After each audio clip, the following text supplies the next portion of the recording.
guy after you retire? I think that'd be good. I like being on TV. I get to learn. I want to learn the behind the scenes. We good?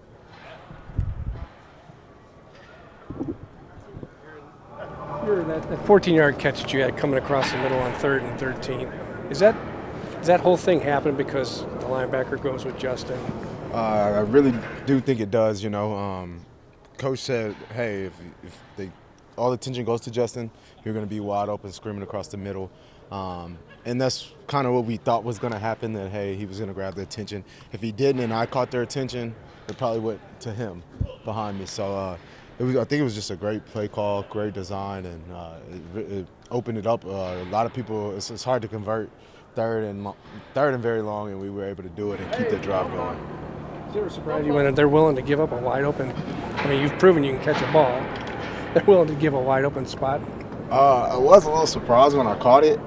Just you normally don't catch the ball and have that much space, so I kind of caught it and I was like, okay. And I seen like the blockers setting up their blocks. So I'm like, man, like this is gonna work. This is about to pop. This is gonna work.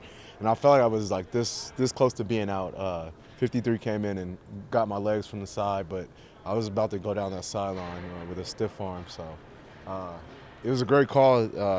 We like I said, we worked on it. We installed it that Thursday, and it was like, hey, if we need it, we'll pull it out.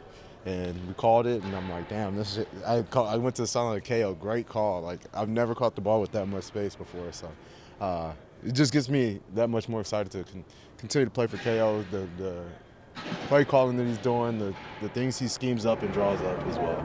And you play with a lot of good receivers in your career. Just what do you think about the way teams are defending Justin? I mean, they got their work cut out for him.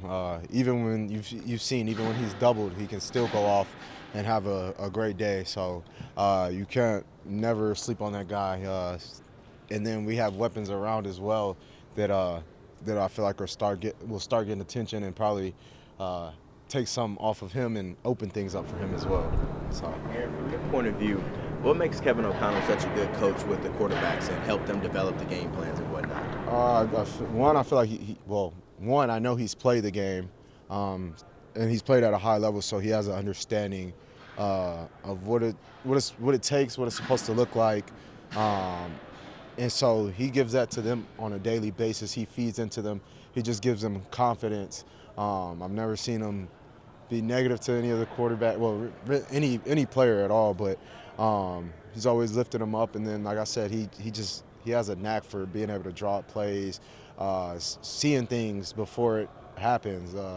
He part psychic, if you ask me, because he's been telling me things are going to happen since the day he picked up the phone and said he'd drive down and pick me up in Green Bay. So everything he said has stayed true to this point. And like I said, I'm just happy to be here and be playing for him. Can you see things happen before do you get a pretty good feel because you played long enough as how teams are what they're going to do to you, how they're going to adjust? Does that become simplified as you get older?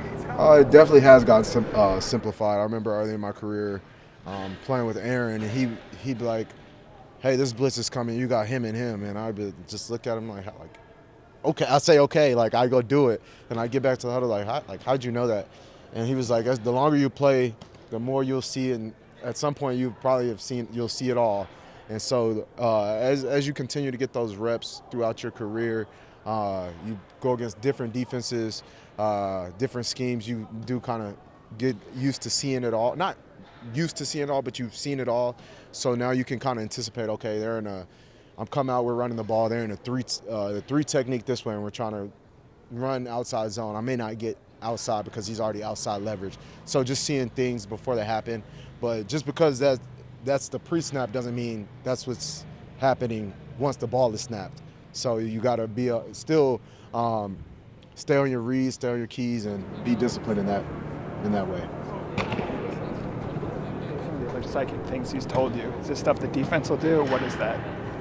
Just how the season's gonna play out, how nobody's gonna believe in us, then everybody's gonna jump on. From how I'm gonna be used in the offense to me just getting the ball in space, the weapons are around here, the people in this building, just so many things that he's told me before I got here, and it's all been nothing but true. And some of it he's called before it's happened, so it's just like, wow.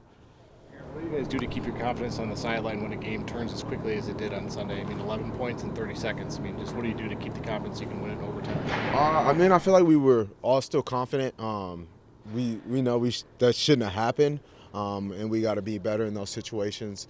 But it's football, and we knew we once they scored or hit the field goal, it was time to go into overtime, hit the reset button, and hey, let's come out of here with a win. You can't go back and change anything from that point.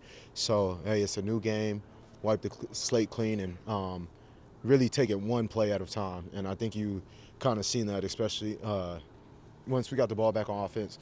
You see it one play at a time. We may move the ball 10 yards, then have a penalty, and then come back out and move it again. And so everybody just kind of dialed in for those, and we just got to get that throughout the game. Thank you.